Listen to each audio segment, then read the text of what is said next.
More an honour a fedu mar onadí don pobl, Dínra Carlock agus Kilquinnig, agus Gomor Dínra an Tír, mar jawl den Trocatrio Dáil Éireann.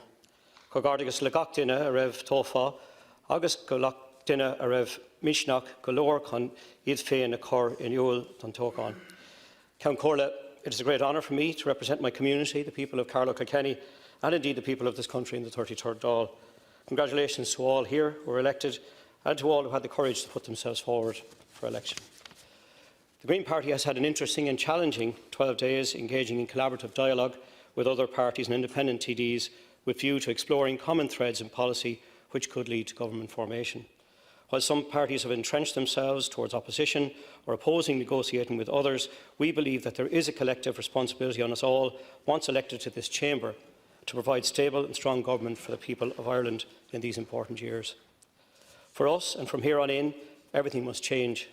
We need to change how we organise our whole society, move from a linear to a circular economy, change our food system, mobility, housing, health, energy systems, and indeed how we empower communities to lead the change from the ground up using creative practices. Central to achieving all of this must be challenging the economic growth agenda and giving consideration to broader and alternative measures to the progress of our nation. It is no longer acceptable to hope that rising tide will lift all boats, because invariably it leaves vulnerable groups behind: migrants, asylum seekers, travellers, people with disabilities. Equally, it does not address the ecological crisis. Billy Bragg put it well when he said that capitalism is like a fire. Keep it under control and it will give you heat and light. Leave it untended and it will consume everything in its path.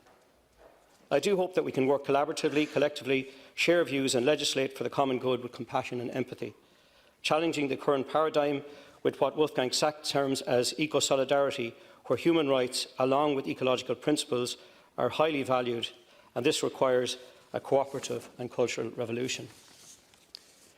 In relation to the European Council statement, the deal forged between the European Union and Turkey in 2016 to contain refugees within Turkey's border is unravelling.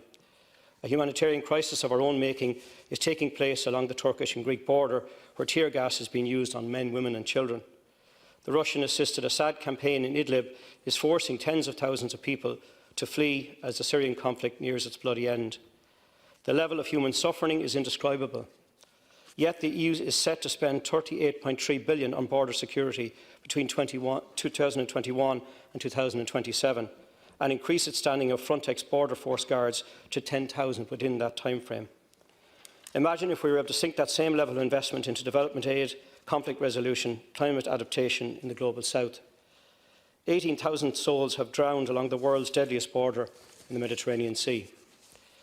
NGOs are being prosecuted for rescuing migrants. This is despite it being a matter of international law to rescue persons in distress. Civil society vessels have rescued as much as 40% of the 80,000 people rescued from SAR zones. President Erdogan is using the threat of allowing people to move across the Greek and Bulgarian borders in order to force the EU to back his campaign in Syria. It is, to say the least, sickening. Free movement of people has been the cornerstone of the European project since its foundation, but obviously this only applies to people who are economically useful to member states. And surely this is what we rallied against with Brexit. Yet, of the 26 million people displaced globally overseas, 85% are living in the global south. The World Bank estimates that 143 million people are likely to be displaced internally within their own countries by 2050 due to the impacts of climate change. In Australia and California, we witnessed climate refugees from the developed world standing on beaches waiting to be rescued as their homes burned behind them. Our Greek Green MEP colleague Eric Mardakrat stood witness to the scenes in Lesbos, an island community that can no longer cope. The new European Council has to adopt a new approach to the migrant and refugee issue, because it will not go away. What we are standing over is shameful statements of solidarity from the EU for Greece, but not for the refugees.